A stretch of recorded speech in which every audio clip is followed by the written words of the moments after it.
آج کی شب میں قرآن عظیم کے 17 پارے مکمل ہو چکے۔ اللہ عز و جل بقیہ قرآن عظیم کو صحیح تجوید سے پڑھنے اور آپ سب کو سماعت کرنے کی توفیق عطا فرمائے۔ آج ہم نے سورہ انبیاء اور سورہ حج کی تلاوت کی ہے۔ انبیاء یہ نبیوں کی جمع ہے، نبی کی جمع ہے۔ اس میں اللہ عز و جل نے کئی انبیاء اکرام علیہ السلام کا ذکر فرمایا، خصوصیت کے ساتھ سیدنا ابراہیم علیہ السلام اور حضرت ایوب علیہ السلام کے حالات بیان فرمائے، اور حضرت یونس علیہ السلام کے متعلق بھی۔ انبیاء اکرام علیہ السلام کے متعلق اسلامی عقیدہ ہمارا یہ ہے کہ نبی ہوتے کون ہیں؟ نبی کون ہیں؟ کیا وہ آسمانوں سے آتے ہیں یا کوئی الگ مخلوق ہیں؟ نہیں، بلکہ وہ انسانوں میں سے ہی ہیں، مگر یہ کہ اللہ تعالیٰ ان کو چن لیتا ہے اور پیدائش سے لے کر ان کی وفات تک مولا ان کو ہر عیب سے اور ہر گناہ سے پاک رکھتا ہے۔ اور نبیوں کو ہی معصوم کہا جاتا ہے۔ معصوم کا جو لفظ ہے یہ نبیوں کے لیے ہے اور فرشتوں کے لیے ہے۔ عصمت یہ عربی کا لفظ ہے۔ لہٰذا ہمارا عقیدہ یہی ہے کہ انبیاء اکرام علیہ السلام معصوم عن الخطا ہوتے ہیں، خطا سے ہمیشہ کے لیے وہ محفوظ ہوتے ہیں۔ معصوم اور محفوظ میں فرق ہے۔ معصوم وہ ہے جو کبھی گناہ کر ہی نہیں سکتا، محفوظ وہ ہے جس کے اندر گناہ کرنے کی طاقت تو ہے لیکن اللہ نے اسے بچا رکھا ہے، محفوظ ہے وہ۔ بہرحال انبیاء اکرام علیہ السلام کے بارے میں یہ عقیدہ ہمیشہ رکھنا ہوگا آپ کو کہ وہ ہر عیب سے، گناہوں سے پاک ہوتے ہیں، اور ان سے ریلیٹڈ کسی بھی چیز کو ہلکے میں آپ نہیں لے سکتے۔ کسی بھی نبی کی ادنا سی توہین کرنا کفر ہے، اسلام سے وہ بندہ خارج ہو جائے گا۔ انبیاء اکرام علیہ السلام کے متعلق جو عقائد ہیں اس کو میں سرسری طور پر آپ کے سامنے رکھ رہا ہوں۔ نبی جو ہے یہ محنت سے اور عبادت سے نہیں بنتے۔ پرہیزگار ہو جائے تو نبی بن گئے، بہت زیادہ نمازیں پڑھی، بہت زیادہ اللہ کی بارگاہ میں دعائیں کی تو نبی بن گئے، نہیں۔ نبوت یہ کسب سے، محنت سے ملنے والی چیز نہیں ہے، بلکہ یہ اللہ کی عطا ہے، اور اللہ تعالیٰ نے روحوں میں ہی چن لیا کہ کس کو نبی بنایا جائے گا۔ ابھی دنیا میں آنے سے پہلے ہی جب وہ روحیں ہماری جہاں تھیں، اللہ تعالیٰ نے ان روحوں میں ہی منتخب کر لیا کہ یہ لوگ نبی بنیں گے اور دنیا میں جائیں گے۔ اور وہ آتے کیوں ہیں؟ ایک قوم میں کبھی نبی آئے، کبھی ایک خاندان میں آئے، کبھی ایک شہر میں، کبھی ایک ملک میں، جیسی ضرورت رہی ویسے نبی آئے۔ اور نبیوں کا جو کام ہوا کرتا ہے وہ یہی ہے کہ بھولی بھٹکی قوم کو پھر سے اللہ کے راستے پر لے آنا، شرک سے، بت پرستی سے، کفر سے انہیں نجات دینا، اور ایک خدائے وحدہ لا شریک کی عبادت کی طرف انہیں مائل کرنا، یہ نبیوں کا اہم کام۔ اور ایک بات یاد رکھیں، آدم علیہ السلام سے لے کر میرے آقا صلی اللہ تعالیٰ علیہ وسلم تک جتنے نبی آئے، سارے نبیوں کا عقیدہ ایک ہی تھا، عقیدے میں کسی کے فرق نہیں۔ اللہ کے ایک ہونے میں سارے نبیوں کا اتفاق، قیامت کے قائم ہونے میں سارے نبیوں کا اتفاق، اللہ تعالیٰ کے فرشتے موجود ہیں اس پر سارے نبیوں کا اتفاق، تقدیر کے متعلق سارے نبی ایک ہی عقیدے کے مالک ہیں۔ ہاں، شریعتوں میں کچھ نہ کچھ بدلاؤ آتا رہا ہے۔ شریعت میں جو مسائل جینے کے ہیں، کچھ چیزیں کسی کے نزدیک حلال تھیں، کسی کے نزدیک حرام ہیں۔ پہلے کی امتوں میں کچھ چیزیں حلال تھیں، بعد میں حرام ہوئی۔ جیسے آدم علیہ السلام کی امت، ان کی اولاد تھی، بھائی بہن کا نکاح جائز تھا۔ کیوں؟ اس لیے کہ انسان تھے ہی نہیں، جو تھے انہی کی اولاد تھی۔ تو اب نسل کو بڑھایا کیسے جائے گا؟ انہی کی اولاد میں آج جو پیدا ہوتا لڑکا اور کل جو پیدا ہوتی لڑکی، یعنی حضرت حوا کو روزانہ ایک لڑکا اور ایک لڑکی پیدا ہوتے ہیں۔ یہ نسل انسانی کی ابتدا تھی، ایسے نہیں کہ 9 مہینے کے بعد پیدا ہوں گے۔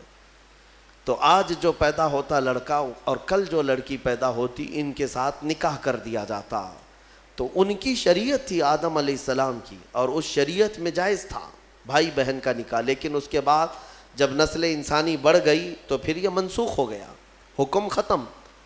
اسی طرح سے آپ نے قرآن میں سنا بھی ہے سورہ یوسف کی تفصیل میں کہ حضرت یوسف علیہ السلام کو ان کے 11 بھائیوں نے اور عزیز مصر نے اور ان کے والد نے سجدہ کیا۔ سجدے کا لفظ سنا نا؟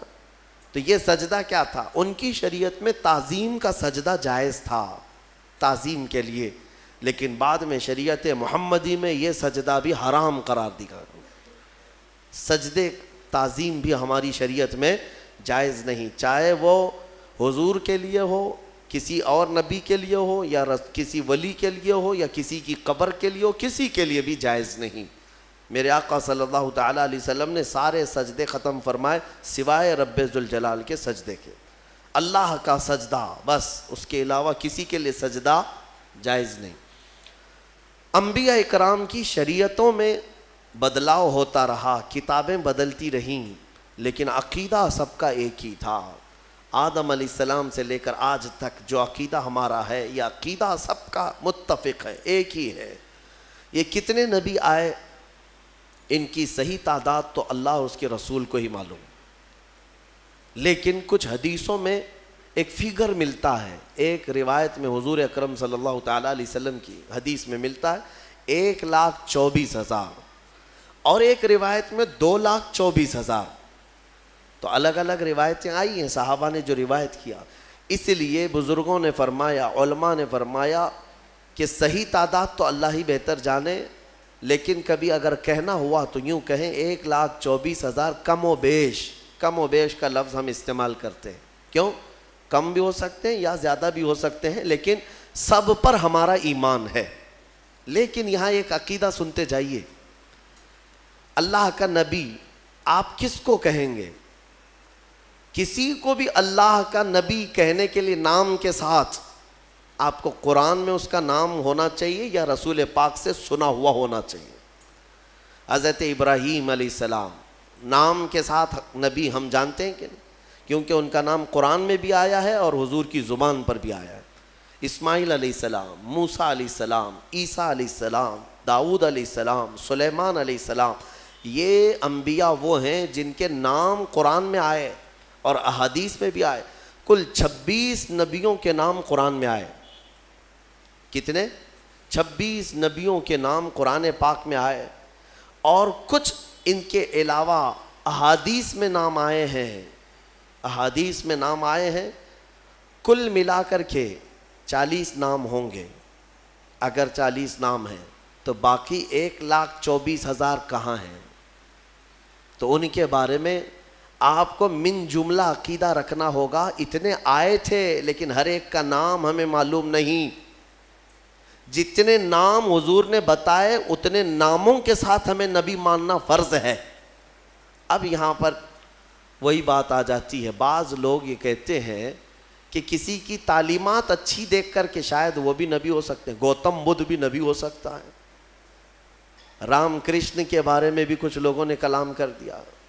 ہاں، یہ میں ان لوگوں کی بات نہیں کر رہا ہوں جو رام کرشن کے بھکت ہیں، بلکہ میں بعض مسلمان اسکالر کہے جانے والوں کی بات کر رہا ہوں۔ ہاں، ان لوگوں کو تحقیق کا بڑا شوق ہے تو تحقیق میں کچھ بھی لٹ مار دیں گے۔ کیوں میاں؟ گوتم بدھ نبی ہیں، نبی ہو سکتے ہیں، یہ کچھ لوگوں نے یہ شوشہ چھوڑا۔ دلیل میں یہ کہتے ہیں ان کی تعلیمات بھی جو ہیں وہ دوسرے نبیوں کی تعلیمات سے ملتی جلتی ہیں۔ اخلاق کی تعلیم ہے، اچھائی کی تعلیم ہے، تصوف کے جتنے بھی مراحل ہیں وہ ان کی تعلیمات میں بھی ملتے ہیں۔ ہو سکتا ہے وہ اپنے زمانے کے نبی رہے ہوں۔ ایک بات یاد رکھ لیں، میں نے جو آپ کو فارمولہ بتایا اس پر ہمیشہ چلیے۔ آپ کسی کو بھی نام کے ساتھ نبی کہنے کے لیے ان کا نام قرآن میں یا حدیث میں آیا ہوا ہونا ضروری ہے۔ اگر قرآن و حدیث میں ان کا نام نہیں آیا تو چاہے اس کی تعلیمات سب سے اعلیٰ ہی کیوں نہ ہو، نبی ہم نہیں کہہ سکتے، نبی نہیں کہہ سکتے۔ اتنی بات یاد رکھیں۔ اور اگر غیر نبی کو آپ نے نبی مان لیا کافر ہو جاؤ گے، معاذ اللہ رب العالمین۔ کسی غیر نبی کو، نبی نہیں تھا اور آپ نے اس کو نبی کہا، کافر ہو جائیں گے۔ اور کوئی نبی ہیں ان کی نبوت کا انکار کیا تب بھی کافر ہو گئے۔ بات سمجھ میں آ رہی؟ یہ عقیدہ بہت ہی اہمیت کا عامل ہے، اس لیے اس کو لے کر کے چلیں۔ آپ غیر نبی کو آپ نبی کہہ نہیں سکتے۔ اب یہ انبیاء کرام علیہم السلام اللہ تعالیٰ کے محبوب اور مقبول بندے، اللہ تعالیٰ براہ راست ان پر وحی فرماتا ہے، پیغامات بھیجتا ہے۔ مخلوق کو اللہ تعالیٰ ڈائریکٹ بات نہیں کرتا۔ تمام بندوں سے اللہ تعالیٰ وما کان اللہ تبارک و تعالیٰ فرماتا ہے کہ اللہ تبارک و تعالیٰ کسی بشر سے بات نہیں کرتا مگر یہ کہ کسی نبی کے ذریعے سے، وحی کے ذریعے سے۔ انبیاء اکرام علیہم السلام ذریعہ ہیں بندوں اور رب تعالیٰ کے بیچ میں۔ جو احکام اللہ کے پہنچانے ہوتے ہیں وہ بندوں کے ذریعے سے، نبیوں کے ذریعے سے پہنچائے جاتے ہیں۔ اب آپ توجہ چاہتا ہوں، 1,24,000 کم و بیش جتنے بھی نبی آئے، کہاں سے شروع ہوئے کہاں پہ ختم ہوئے یہ بھی ماننا ضروری ہے آپ کو۔ اسلامی عقیدہ، سب سے پہلے نبی آدم علیہ السلام اور سب سے آخری نبی محمد صلی اللہ علیہ وسلم، یہ دونوں چیزیں بھی ماننا آپ کو ضروری ہے۔ قرآن پاک جب مکمل ترتیب دے دیا گیا نا، مکمل ترتیب دے دیا گیا تو ادھر ایک اور ادھر ایک، جس کو ہم رٹ کہتے ہیں نا، رٹ پٹھا یعنی کور، اس کو عربی میں دفت کہا جاتا ہے، ما بین الدفتین، یعنی دو رٹ کے کور لگا دیے گئے قرآن کو۔ اور حضرت عثمان غنی نے فرمایا اب قرآن وہی ہے جو ان دو رٹ کے بیچ میں ہے، اس میں کوئی ایک ورق زیادہ بھی نہیں کرے گا اور ایک ورق اس میں سے نکالے گا بھی نہیں، سب گنا جا چکا ہے۔ اور اگر یہ رٹ ہٹ گیا یعنی یہ کور ہٹ گیا تو کوئی بھی اس میں اضافہ کرے گا یا کم کرے گا۔ میں یہ مثال اس لیے دے رہا ہوں، آدم علیہ السلام ابتدائے انبیاء اکرام میں پہلے نبی ہیں اور محمد صلی اللہ تعالیٰ علیہ وسلم آخری نبی ہیں۔ یہ دونوں اول و آخر کا ماننا بہت ضروری ہے۔ ان میں ایک نبی کو بھی ہٹایا تو بہت سارے ظالم دوسروں کو لا کر اندر داخل کریں گے، وہ بھی نبی ہیں یہ بھی نبی ہیں۔ اور اسی لیے انبیاء کرام میں ایمان کی جب بات آتی ہے تو خاص طور پر ہم یہ ذکر کرتے ہیں سارے نبیوں کو ماننا ہمارے لیے ضروری ہے، سارے نبیوں پر ایمان ہے، لیکن محمد صلی اللہ تعالیٰ علیہ وسلم کے بارے میں کچھ عقیدے الگ ہیں، خاص ہیں۔ وہ یہ ہے کہ وہ نبی بھی ہیں، رسول بھی ہیں، افضل الرسل بھی ہیں، سید الانبیاء بھی ہیں۔ یہ سب ماننا ہر مومن کے لیے ضروری ہے۔ وہ امام الانبیاء بھی ہیں، امام الاولین امام الآخرین بھی ہیں، اور سب سے مضبوط چیز یہ ماننا ضروری ہے کہ میرے محمد صلی اللہ علیہ وسلم خاتم النبیین ہیں۔ اب ان کے بعد کوئی نبی نہیں آ سکتا۔ اگر کسی نے نبوت کا دعویٰ کیا میرے آقا کے بعد، حدیث میں اس کو دجال کہا گیا ہے، وہ دجال ہے۔ دجال کسے کہتے؟ سب سے بڑا جھوٹا۔ وہ جو بڑا دجال آئے گا وہ بعد میں آئے گا، لیکن جو نبوت کا دعویٰ کرتے ہیں وہ بھی دجال ہیں۔ حضور کی ایک حدیث میں ہے، میرے آقا نے فرمایا میرے بعد تم دیکھو کہ قریب 30 دجال آئیں گے اور سب نبوت کا دعویٰ کریں گے۔ حضور کے انتقال کے، وفات کے فوراً بعد ہی 2 دجال ظاہر ہو گئے تھے، مسیلمہ کذاب اور اسود عنسی۔ یہ دونوں نے نبوت کا دعویٰ اسی زمانے میں کر دیا تھا اور دونوں مارے گئے ہیں، مسیلمہ کذاب اور اسود عنسی۔ حضرت خالد بن ولید کے لشکر میں یہ دونوں مارے گئے ہیں، ان دونوں جھوٹوں کو قتل کر دیا گیا، اور بہت سارے دنیا میں ایسے آئے اور مارے گئے۔ اس کے بعد یہ ایک ہمارے لیے سوئے قسمت ہے کہ ہندوستان میں بھی یہ داغ آیا۔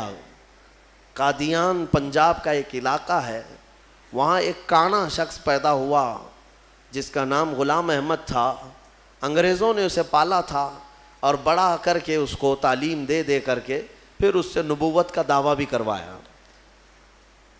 قادیانیت ایک پورا کا پورا آج ایک فرقہ ہے، ایک پورا دین پھیلا دیا. مرزا غلام احمد قادیانی، اس نے نبوت کا دعویٰ کیا. یہ 100 سال پہلے کی بات کر رہا ہوں. وہاں وہ انگلش نبی بن کر کے آیا تھا اور لوگوں میں اپنے نبی ہونے کا بلکہ عیسیٰ علیہ السلام سے افضل ہونے کا بھی دعویٰ کرتا تھا. اور بھینگا تھا، کانا تھا، ایک آنکھ سے کمزور تھا. عیسیٰ علیہ السلام کے بارے میں تو ہے کہ وہ مادر زاد اندھوں کو شفا دیا کرتے تھے. اور یہ غلام احمد خود ہی کانا تھا، اپنی آنکھ درست نہیں کر سکا اور کہتا ہے میں عیسیٰ سے افضل ہوں، عیسیٰ علیہ السلام سے افضل. اس کے بھی کچھ ماننے والے ہو گئے. آج انہوں نے نام الگ رکھ لیا ہے، احمدی جماعت. قادیانی کہیں گے تو جلدی پہچان لیں گے سارے لوگ. تو جماعت احمدیہ، احمدی جماعت، اور یہ کہتے ہیں ٹرو اسلام، سچا اسلام یہی ہے. ان خبیثوں نے انٹرنیٹ پر ایسی بھرمار رکھی ہے کہ جب بھی کوئی اسلام سرچ کرنے پر جاتا ہے بھولا بھالا نوجوان، تو سب سے پہلے ان کی ویب سائٹ اتر جاتی ہیں. اسلام کے نام پر انہوں نے جال پھیلا رکھا ہے. اتنی روایتیں گڑ گڑ کر کے نئی نئی باتیں بنا کر رکھا ہے. اسی لیے میں نوجوانوں سے کہتا ہوں ہمیشہ کہ سارا دین انٹرنیٹ سے مت سیکھو.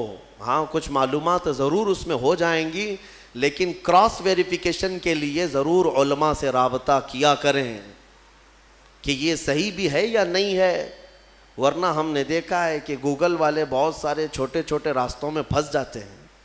گوگل میپ پہ چلنے والے پھنستے ہیں تو پھر یہ دین کا راستہ ہے، پتہ نہیں اس میں کہاں کہاں پھنسا دیا جائے گا. تو یہ غلام احمد قادیانی، اس نے جھوٹی نبوت کا دعویٰ کیا اور اس نے یہ بھی دعویٰ کیا کہ میرے پاس فرشتے بھی آتے ہیں، انگلش میں وہی لے کے آتے ہیں، انگلش میں وہی لے کر کے آتے ہیں. اور اس نے کتابیں بھی لکھ دیں، 17-18 کتابیں لکھی اور سب میں الگ الگ تعلیمات بھر دیا. جیسے حضور پاک صلی اللہ تعالیٰ علیہ وسلم کی حدیثیں ہیں، اس کو چرا چرا کر کے الگ الگ مضمون کی کتابیں لکھ دیا. آپ کو میں ایک بات بتا دوں، اس نے خود اپنے ہاتھوں سے کتاب لکھا ہے. جبکہ 1,24,000 کم و بیش جتنے نبی آئے، ان نبیوں کے بارے میں ایک روایت متفقہ ہے کہ کسی بھی نبی نے اپنے ہاتھ سے کوئی وحی نہیں لکھی. اسی لیے تو میرے آقا صلی اللہ علیہ وسلم نے بھی نہیں لکھا. اور اس بات کو لے کر کچھ جاہل یہ سمجھتے ہیں کہ حضور کو لکھنا نہیں آتا تھا. ارے نبیوں کی شان ہے وہ لکھتے نہیں تھے. کیوں؟ اس لیے کہ نبی کا حافظہ ایسا ہوتا ہے کہ اسے لکھنے کی ضرورت ہی نہیں ہوتی، ضرورت نہیں. ہاں لیکن لکھوایا جاتا تھا، حضور نے لکھوایا ہے صحابہ سے. اور یہ مردود تو خود ہی لکھتا تھا، ساری کتابیں خود ہی لکھا اور پھر بعد میں مارا بھی گیا، ختم بھی ہو گیا. انہوں نے ایک گند پھیلا رکھی ہے. فرشتوں کا نام بھی ٹیسو ٹیسو، میسو میسو. نہ جبرائیل، نہ میکائیل، نہ اسرافیل، نہ اسرافیل. ٹیسو ٹیسو، میسو میسو، جو وہی لے کر کے آتے تھے. نعوذ باللہ من ذالک. انہوں نے ایک دین کو مذاق بنایا. اس طرح کے اور بھی جھوٹے نکلیں گے. نبوت کا دعویٰ کریں گے تو فوراً پہچان لینا کہ یہ ہمارے زمانے کا دجال ہے. دجال کہتے ہیں سب سے زیادہ جھوٹ بولنے والا. سب سے زیادہ جھوٹ بولنے والا اس کو کیا کہتے ہیں عربی میں؟ دجال. اور دنیا کا سب سے بڑا جھوٹ کہ حضور کے بعد کوئی نبی پیدا ہوگا، یہ دنیا کا سب سے بڑا جھوٹ ہے. اور جس نے کہا وہ دجال ہے. اور ابھی فی زمانہ ہمارے ہاں جو دجال ہے وہ ہماری کرنٹ میڈیا ہے. میڈیا، نیوز کے اینکر، یہ تقریباً یہ دجال کے چیلے ہیں، یعنی چھوٹے چھوٹے دجال ہیں. کیونکہ جھوٹ جتنا زیادہ بولتا ہے عربی میں اس کو دجال کہتے ہیں. دجل عربی کا لفظ ہے حقیقت کو چھپا دینا، حقیقت کو چھپا دینا. ہاں یہ کہیں گے گھر چوری ہو گیا، دیکھا ہے چور سامنے سے جا رہا ہے، نہیں میاں وہ تو لومڑی نے چوری کیا ہے، اور پوری دنیا کو باور بھی کرا دیا جائے گا لومڑی نے چوری کیا ہے. یہ جو دجل ہے اس کو دجال کہتے ہیں، یہ جھوٹ. بہرحال انبیاء اکرام علیہ السلام کے متعلق یہ عقائد آپ کے ذہن نشین رہیں کہ یہ بہت ہی اہمیت کے حامل ہیں. نبوت کے متعلق جو عقائد ہے، اے میرے عزیزو، اس میں کبھی گمراہی نہ آئے. ابھی ماضی میں 4-6 مہینے پہلے ہی ہم سے کچھ لوگ بار بار مطالبہ کر رہے تھے کہ ایک ہندوستان میں کوئی رام پال نام سے شخص ہے جس نے تعلیمات وغیرہ کے ذریعے سے اپنے آپ کو یہ ثابت کرنا شروع کیا کہ محمد کے بعد میں آخری نبی ہوں. تمہارا کیا تعلق ہے نبوت سے؟ ادھر کیوں آ گئے؟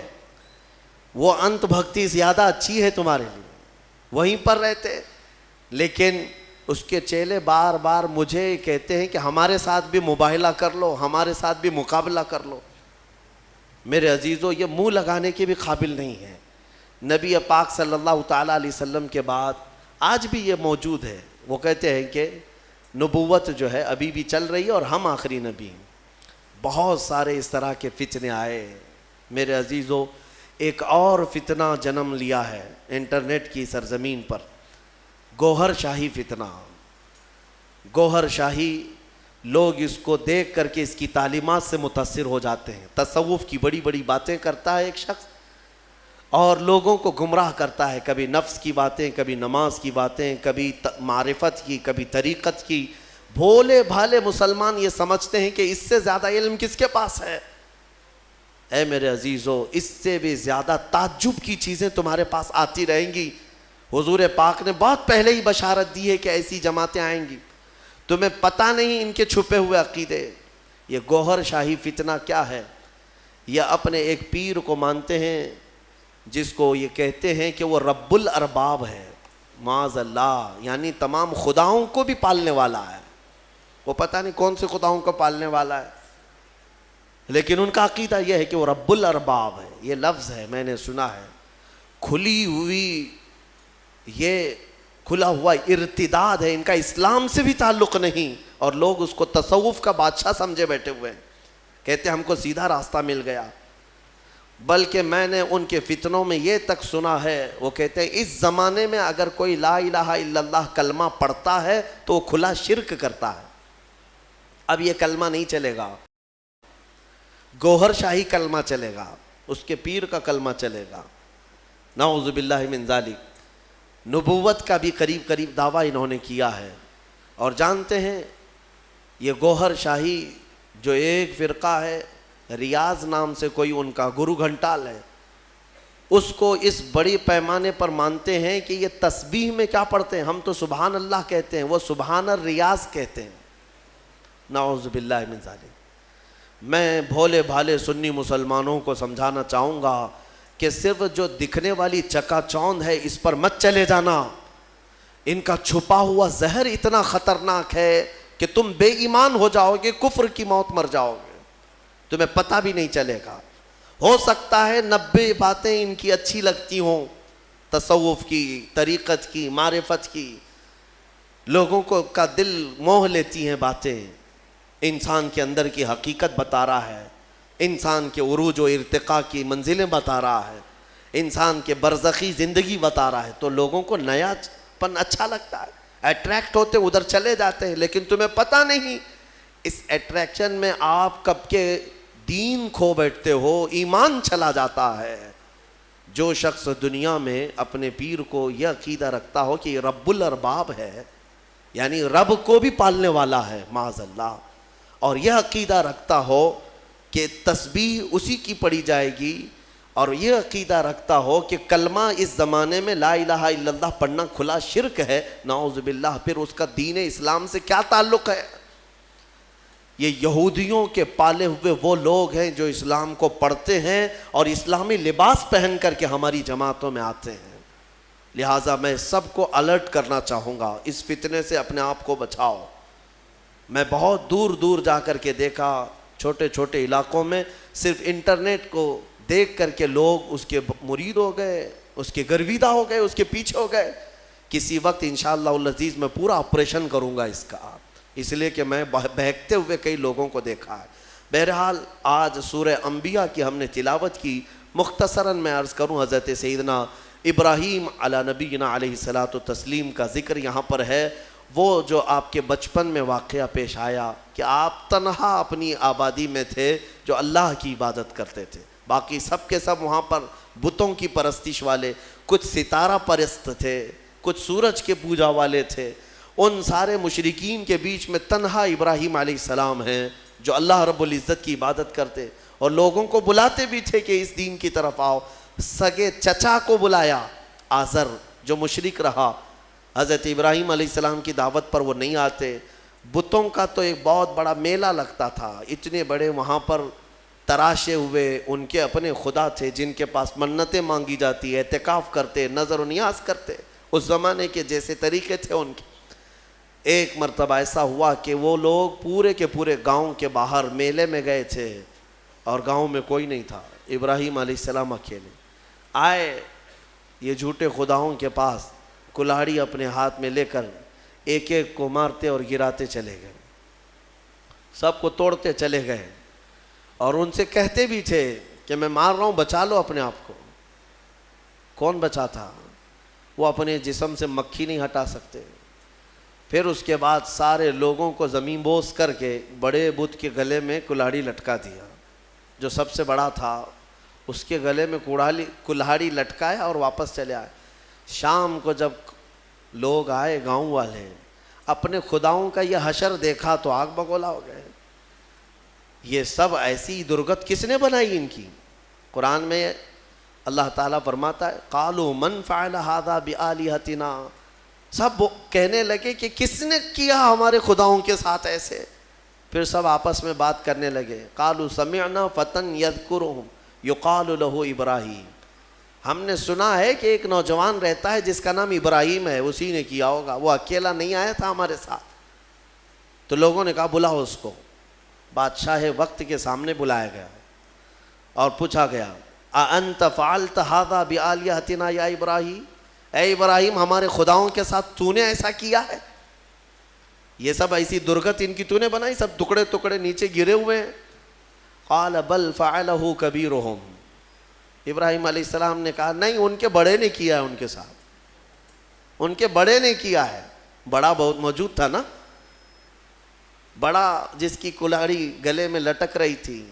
تو لوگ حیرت میں رہ گئے کہ ایک بڑے نے چھوٹوں کو سب کو کیسے مار دیا. ابراہیم علیہ السلام نے ذو معنی بات کی تھی، یعنی جس کو دو معنی والی بات کہا جاتا ہے. وہ تو جاہل سمجھ رہے تھے کہ ابراہیم نے کہا ہمارے بڑے خدا نے سب ایسا کیا، جبکہ ابراہیم علیہ السلام کی نیت یہ تھی کہ ان کا بڑا تو میں ہی ہوں، ان کا بڑا میں ہی ہوں، ان کے بڑے نے کیا ہے. آپ سچ ہی بول رہے تھے. لوگوں نے کہا ان کا بڑا ایسا کیسے کر سکتا ہے، ایسے کیسے کر سکتا ہے؟ تو آپ نے کہا باقی تو سب مرے ہیں، ایک تو کھڑا ہے، اس سے پوچھو کس نے کیا. ایک تو ابھی باقی ہے نا، اسی سے پوچھو باقی سب کے ساتھ ایسے کس نے کیا. تو سب غصے میں لال پیلے ہو گئے. کہا کہ تم ہمارے خداؤں کے بارے میں ایسی ایسی باتیں کرتے ہو. تو ابراہیم علیہ السلام نے کیا جملہ کہا کہ اُفِّل لَكُمْ وَلِمَا تَعْبُدُونَ مِن دُونِ اللَّهِ أَفَلَا تَعْقِلُونَ، لعنت ہے تم لوگوں پر، اللہ کے سوا دوسروں کی عبادت کرتے ہو، ایسوں کی جو نہ اپنے آپ کو بچا پا رہے ہیں، نہ کسی کو نفع دے سکتے ہیں، نہ نقصان دے سکتے ہیں، ایسوں کی عبادت کرتے ہو. اب ظاہر سی بات ہے حق بات کڑوی ہوتی ہے، کڑوی لگتی ہے، ہوتی نہیں ہے، لگتی ہے. کچھ لوگوں کو جن کو قبول نہ کرنا ہو، اور غصے میں ان لوگوں نے ابراہیم علیہ السلام کے خلاف ایک محاذ چھیڑ دیا. حکم ہوا کہ ایک آگ لگائی جائے اور انہیں جلایا جائے. یہ سن نہیں پاتے ہیں، حالانکہ جو حقیقت ہے وہ بتاؤ تو لال پیلے ہو جائیں گے، غصے میں آ جائیں گے. یہ برسوں سے چلا آ رہا ہے، برسوں سے ایسا ہے. ابراہیم علیہ السلام کو آگ میں ڈالنے کے لیے انہوں نے جو آگ لگائی، تفسیر میں اس کے لیے فرمایا گیا 1 مہینے تک جلاتے رہے. 1 مہینے تک سارے لوگ لکڑیاں جمع کیے، جنگل کاٹ کاٹ کر کے انہوں نے لکڑیوں کا اوٹ لگا دیا.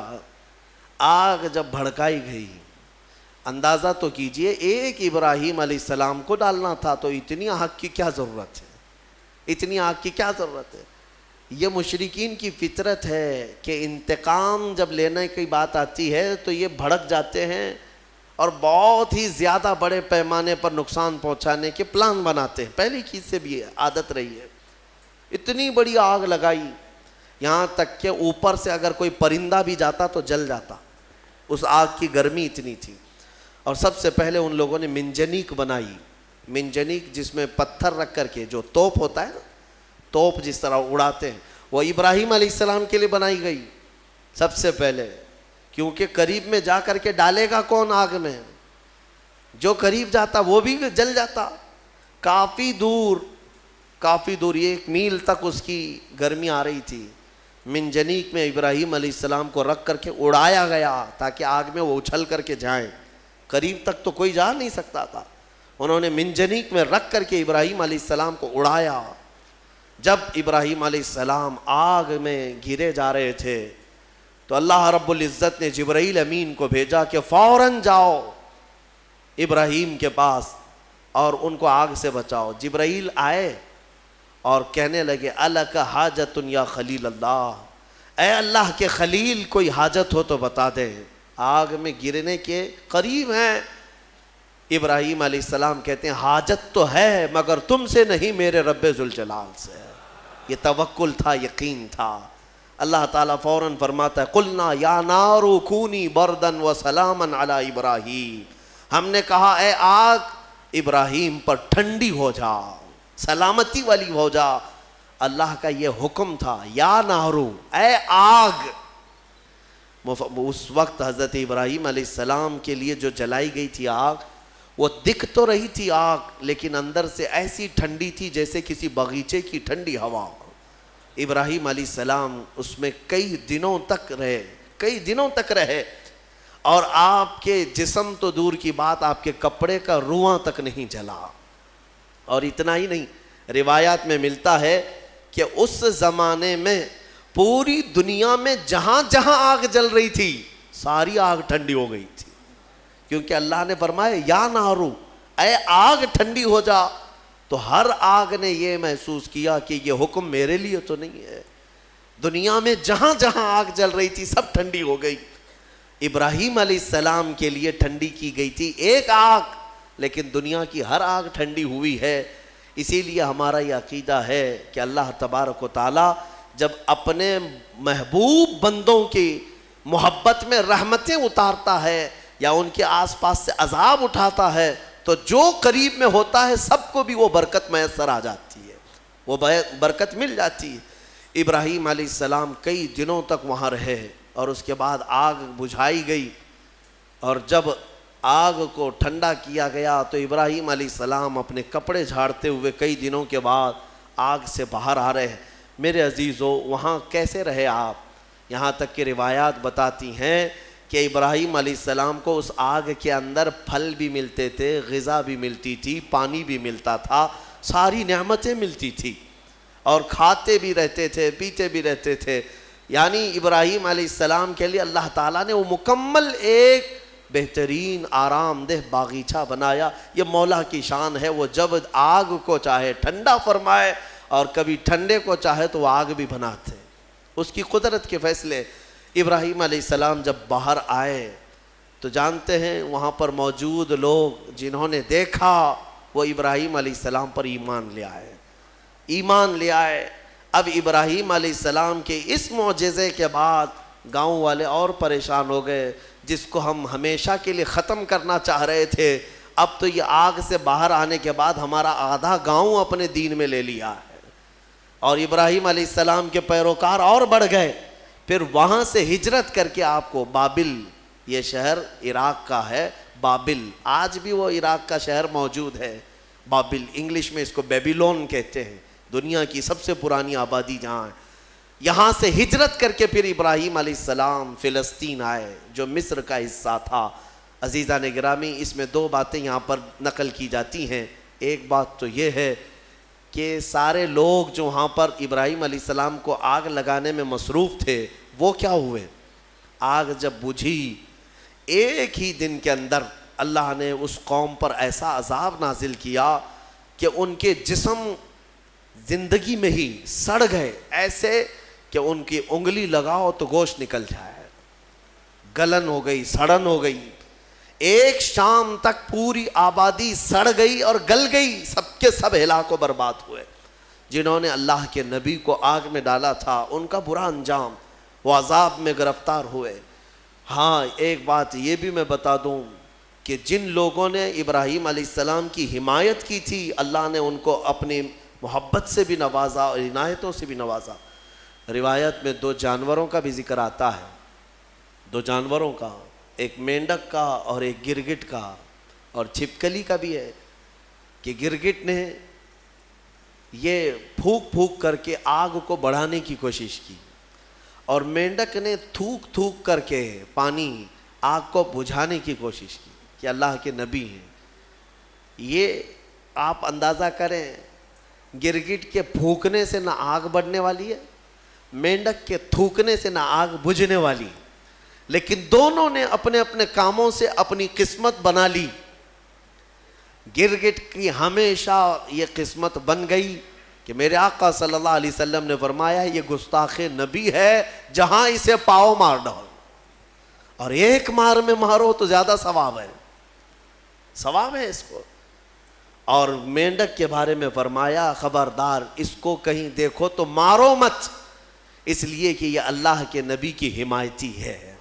اللہ کے نبی کے لیے یہ دعا کر رہی تھی، تھوک کر کے آگ بجھانے کی کوشش کر رہی تھی۔ ایک جانور پر ہمیشہ کے لیے اللہ کی رحمت اور ایک پر اللہ کا غضب۔ اس سے اندازہ ہوتا ہے کبھی کبھار کاموں سے کچھ ہوتا نہیں ہے، بگڑتا کچھ نہیں ہے، لیکن انسان اپنی تاریخ بدل جاتا ہے۔ آج میں یہی کہنا چاہوں گا، کسی ظالم نے اگر میرے نبی کی شان میں بھونکا ہے یا قرآن پر انگلی اٹھایا ہے تو قرآن کا بھی کچھ نہیں ہونا اور رسول کی عزت کا بھی کچھ نہیں ہونا، لیکن ان ظالموں نے اپنی قسمت بنا لی، ہمیشہ کے لیے مردود اور ملعون ہو گئے۔ اور تمہارے لیے میں کہتا ہوں، 2 جملے اگر تم نے حضور کی شان میں بیان کر دیے، قرآن کی شان میں بیان کر دیے، تو یہ بھی میں بتا دوں، نہ رسول کی شان تمہارے بولنے سے بڑھنے والی، نہ قرآن کی شان بڑھنے والی، ان کی شان تو خود میرے مولا نے بڑھا رکھی ہے۔ ہاں لیکن اتنا ہوگا کہ ان تمہارے 2 جملوں سے تم بھی قیامت تک اپنی قسمت بنا لے جاؤ گے۔ ہاں تم پر لوگ آئیں گے، رحمتوں کے پھول برسائیں گے۔ ہاں ایک زمانے میں کوئی آیا تھا، جب کوئی گالی دے رہا تھا میرے مصطفیٰ کو کہ پیٹھ پیچھے کا علم نہیں، لیکن ایک عاشق تھا جو کہہ رہا تھا اور کوئی غیب کیا تم سے نہا ہو بھلا، جب نہ خدا ہی چھپا تم پہ کروڑوں درود۔ دیکھیں یاد ہے 100 سال گزر گئے بریلی کے امام کو دنیا سے گئے ہوئے، لیکن آج بھی جب مجمع میں اس اعلیٰ حضرت کا ذکر آتا ہے تو ایسا لگتا ہے کہ مجمع میں ایک جان سی پڑ گئی ہے، روح آ گئی ہے۔ کیوں؟ اس لیے کہ اپنے زمانے میں قلم ہی تو اٹھایا تھا، قلم ہی اٹھایا اور اپنے گھر پر بیٹھ کر کے دفاع کیا رسول پاک کی عزت کا۔ اسی لیے میں کہتا ہوں یہ مت سمجھنا کہ تمہارے کہنے سے کیا ہونے والا ہے، تمہارے بولنے سے کیا ہونے والا ہے۔ ارے میں تو ایک چھوٹا آدمی، حضور کی شان میں بول کر کے کیا کر لوں گا، باقی بڑے بڑے نکارے بج رہے ہیں۔ ایسا نہیں ہے میرے عزیزو، مینڈک نے صرف 2 بوند تھوکے تھے، لیکن صدیاں گزر گئی، آج بھی اس پر اللہ کی رحمت ہے۔ آگ بجھانے کی کوشش کی تھی، نبی کی حمایت کی تھی، اللہ نے آج تک اس پر رحمت کی ہے۔ اسی طرح آپ بھی اپنی قسمت کا حصہ لے سکتے ہو۔ دنیا بھونک رہی ہے تو بھونکنے دو، لیکن تم جب بھی جوش میں آئے یا جذبے میں آئے تو یوں کہا کرو، رہے گا یوں ہی ان کا چرچا رہے گا، پڑے خاک ہو جائیں جل جانے والے، خاک ہو جائیں عدو جل کر، مگر ہم تو رضا، دم میں جب تک دم ہے ذکر ان کا سناتے جائیں گے۔ تمہارے کہنے سے آپ کیا سمجھتے ہیں کچھ نہیں ہوگا؟ بہت ہوگا، بہت ہوگا۔ آنے والی 100 نسلیں بھی یاد رکھیں گی کہ نبی پر کوئی بھونک رہا تھا تو ایک عاشق جواب بھی دے رہا تھا، میرے مصطفیٰ کریم صلی اللہ علیہ وسلم کی عزت پر بات کر رہا تھا۔ یہ تاریخ بن جائے گی۔ یہی نہیں، قیامت کے دن بھی کروڑوں کا نہیں اربوں کا مجمع ہوگا، لیکن تمہارا نام لے کر میرے مصطفیٰ پکاریں گے۔ نام لے کر پکاریں گے، کہاں ہے فلاں بن فلاں؟ جب لوگ گالیاں دے رہے تھے تو تیری زبان میرے نغمات بول رہی تھی، جب لوگ ہرزہ سرائی کر رہے تھے تو کوئی کہہ رہا تھا محمد سید الکونین والثقلین والفریقین من عرب ومن عجم۔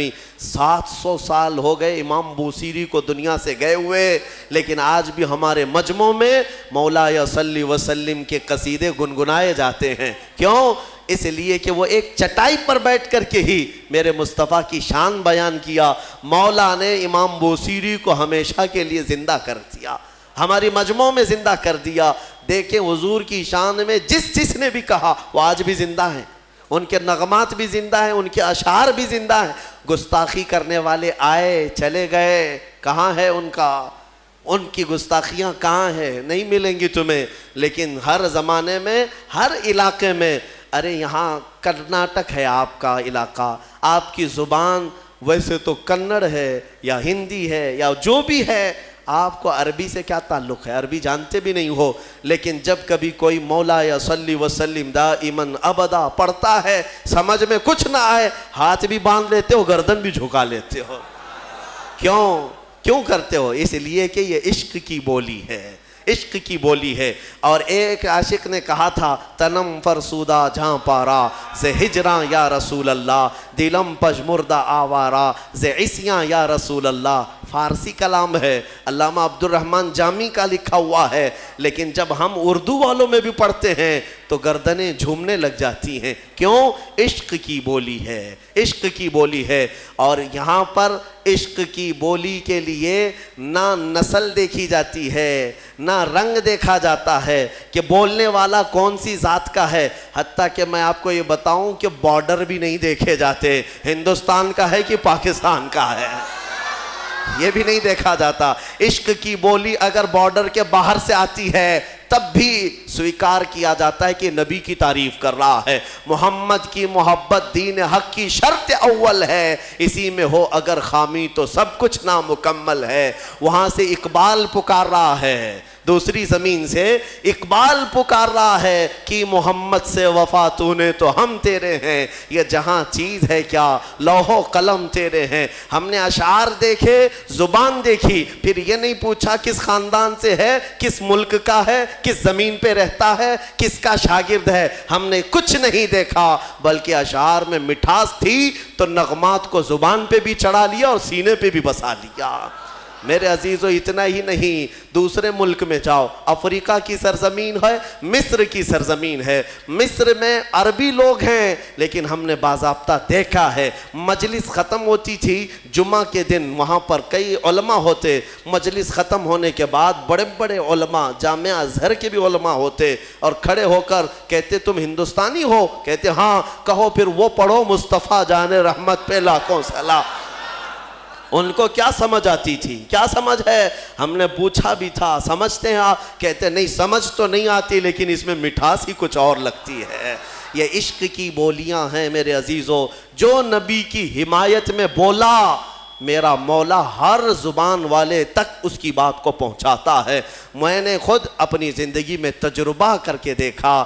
ہم نے آج سے 1 سال پہلے رمضان المبارک میں ہی ایک پاکھنڈی کو للکار کر کے کہا تھا، ہمارے سامنے مشکل سے 50-60 لوگ رہے ہوں گے، 50-60 لوگ رہے ہوں گے۔ ہمارا یہ جذبہ تھا، ہمارا یہ درد تھا کہ نبی کی حمایت میں یہاں بیٹھ کر پکاروں گا۔ لیکن بعد میں مہینے بھر بعد پتہ چلتا ہے کہ نیوزی لینڈ والوں نے بھی سنا ہے، امریکہ والوں نے بھی سنا ہے، آسٹریلیا والوں نے بھی سنا ہے، افریقہ والوں نے بھی سنا ہے، ہر خطے والوں نے سنا ہے، ہر جگہ سے فون آئے، ہر جگہ سے لوگوں نے مجھے سراہا، تعریفیں کی اور داد دیا، دعائیں کی۔ میں یہ سوچنے پر مجبور ہوا ہبلی کی ایک چھوٹی سی مسجد میں بیٹھ کر اگر میرے مصطفیٰ کی شان بیان کرے تو نہ یہ انٹرنیٹ کا کمال ہے، نہ یہ فیس بک کا کمال ہے، بلکہ مولا رب العزت جب اپنے نبی کی حمایت میں اٹھنے والی آواز ہوتی ہے تو پھر ہر خطے کی زبان تک پہنچاتا ہے۔ تم کر کے تو دیکھو، نبیوں کی شان بیان کرنا اللہ تبارک و تعالیٰ پہنچانا اپنے ذمے لے لیتا ہے، پہنچانا اس کی شان میں ہے۔ مولا جب تک زندہ رکھے اپنے نبیوں کا حمایتی بنا کر رکھے، اور میرے آقا کے قدموں میں ہماری موت عطا فرمائے۔ وآخر دعوانا ان الحمد للہ رب العالمین۔